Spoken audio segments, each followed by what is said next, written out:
Chittagong medical college হাসপাতালের জরুরি বিভাগে একের পর এক মরদেহ। স্বজনদের আহাজারি আর কান্নায় ভারী হয়ে উঠেছে চারপাশ। কেউ হারিয়েছেন স্বামী, কেউ বাবা, কেউ বা পরিবারের একমাত্র উপার্জনক্ষম মানুষ। এখানে কোনো সেফটি নেই নাই, আগের থেকে ওদের বলা হয়েছে সেফটি দিবার জন্য, ওরা সেফটির গুরুত্ব দেয় নাই। প্রত্যক্ষদর্শীরা জানান, সকালে ফেরদৌস স্টিল শিপ ব্রেকিং ইয়ার্ডে কাটার জন্য রাখা একটি পুরনো জাহাজে হাউসকিপিং এর কাজ করছিলেন একদল শ্রমিক। হঠাৎ জাহাজের একটি ট্যাঙ্ক থেকে বের হতে থাকে বিষাক্ত গ্যাস। কিছু বুঝে ওঠার আগেই অসুস্থ হয়ে পড়েন শ্রমিকরা। তাদের উদ্ধারে এগিয়ে আসেন পাশের শ্রমিকরা, কিন্তু উদ্ধার করতে গিয়ে তারাও আক্রান্ত হন গ্যাসে। মুহূর্তেই অচেতন হয়ে লুটিয়ে পড়তে থাকেন একের পর এক শ্রমিক। ক্লোরিন বা কার্বন মনোক্সাইড গ্যাস যাতে এখানে উৎপন্ন না হয়, এটা যে ইয়েগুলো আছে, গাছ যেগুলো আছে সেগুলো সাধারণত ফ্রি করে কাটতে হয়।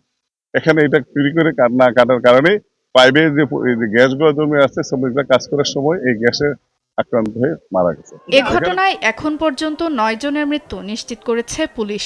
হাসপাতালে চিকিৎসাধীন আছেন আরো কয়েকজন। ওনাদের ইনজুরিও ছিল আর হচ্ছে গ্যাস ইনহেলেশনও ছিল।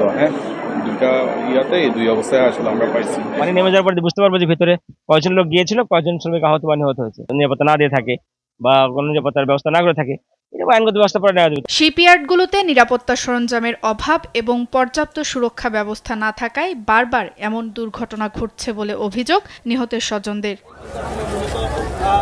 সুপ্রিয়া তৃষা, নিউজ ডেস্ক, দেশ টিভি।